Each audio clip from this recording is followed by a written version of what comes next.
Adorei, foi para quebrar o gelo, né? Para a gente esquecer o nervosismo de falar aqui, né?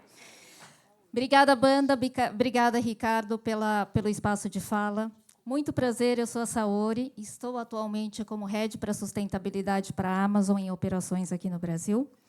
Estou há 2 anos nessa posição, depois de atuar por 23 anos no setor automotivo, mais especificamente na Toyota, Fundação Toyota. Hoje, o que eu queria compartilhar com vocês é sobre a minha vivência nessa empresa, que tem este princípio de liderança como um dos 16. Né? Sucesso e crescimento trazem maior responsabilidade. Eu preciso contar um pouco sobre a Amazon para que vocês entendam quando eu falo de crescimento e sucesso. Né? Muitos devem conhecer, mas acho que nunca é demais. A Amazon é uma gigante no setor de tecnologia. A gente atua desde produção de vídeos que vocês podem assistir em suas casas, que é o Prime Video, Amazon Web Services com nossa plataforma de nuvem, produtos como Alexa, Kindle e etc., além do varejo eletrônico, né, onde vocês podem comprar 100 milhões de produtos pelo aplicativo, com a comodidade de receber em suas casas, onde quer que vocês estejam. Né? E eu atuo especificamente no e-commerce, que é este último setor que eu estou comentando agora. E hoje, aqui no Brasil, somos 11 centros de distribuição, 14 estações de entrega, mais de 8 mil funcionários diretos e indiretos, e entregando produtos para 100% dos municípios do Brasil, desde o grande centro em São Paulo até a favela em Paraisópolis. Então, gente, quando a gente fala de escaso, estou falando desse universo. E a minha vivência, o que eu quero compartilhar é o nosso compromisso de sustentabilidade na Amazon é o compromisso pelo clima, ou do inglês The Climate Pledge, que é atingir a neutralidade do carbono até 2040. Inclusive, esse compromisso, a gente convida outras empresas para serem signatárias. Né? Então, atualmente, são em torno de 400 signatários globalmente, e aqui no Brasil, 2, Ambev e a Vai Fácil, que é uma startup de logística. E a gente tem convidado outras empresas a assumirem também, junto conosco, esse tipo de compromisso. Pois bem, iniciei minha jornada na Amazon em 2021, ainda no período da pandemia, empolgadíssima, apaixonada por estar numa empresa que tem compromisso claro e dentre os princípios de liderança, que significa nós, líderes amazônias, como devemos atuar e como devemos operar nosso negócio. E ter um compromisso como esse, sucesso e crescimento trazem maior responsabilidade, e ali no detalhamento desse princípio de liderança a gente fala: somos grandes, impactamos o mundo e estamos longe de sermos perfeitos. Né? Então, a gente fala sobre a nossa responsabilidade da gente entender a escala e quanto a gente tem de responsabilidade. Quanto maior o crescimento, mais cresce a nossa responsabilidade. Né? E aí, quando eu cheguei para criar, né, fazer esse plano de ação da descarbonização, eu falei, nossa, uma empresa que tem clareza de onde quer chegar e quer, dentro dos princípios de como os profissionais devem atuar, esse tipo de compromisso, eu falei, estou aqui no céu, né? Vai ser uma jornada extremamente fácil. Pois bem, comecei a jornada no virtual, fazendo, né, aquele brainstorms com diversos times para identificar oportunidades, insights, que tipo de ação a gente vai fazer. E, no momento, foi encantador, diversas ideias que foram levantadas. Tal. Só que, passados 3, 4 meses, surgiu aquele momento em que eu não estava incomodada por aquelas ações ou aquelas propostas não terem a atração que eu desejava para aquele momento, sabe?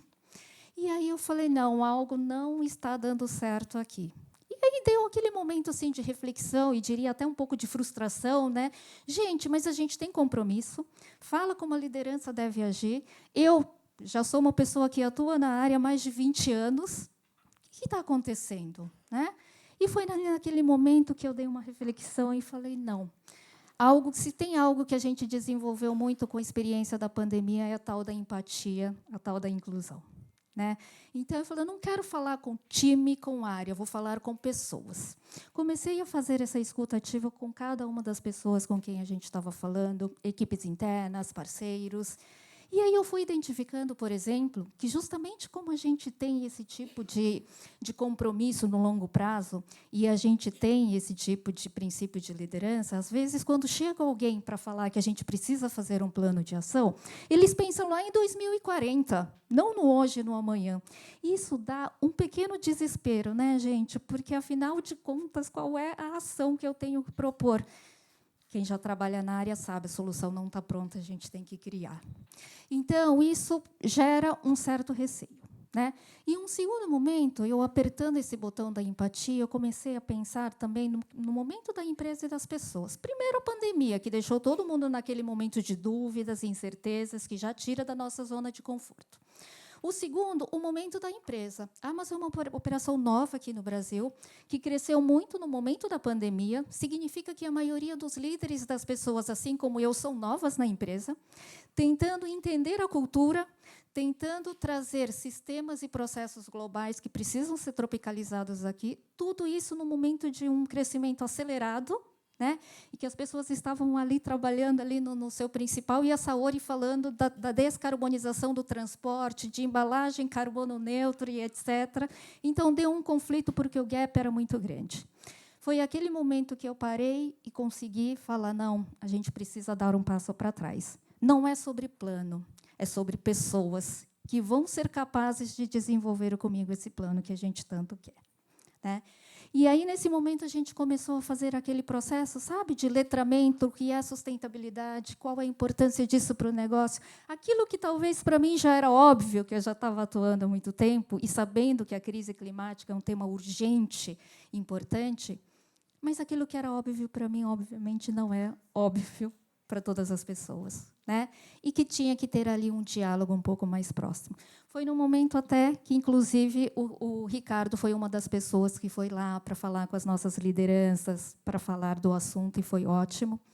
E, a partir desse momento, desse passo para trás, e também de eu entender que nem eu também tenho a solução para tudo, e está tudo bem, porque a gente está ali para construir essa jornada juntos. Né?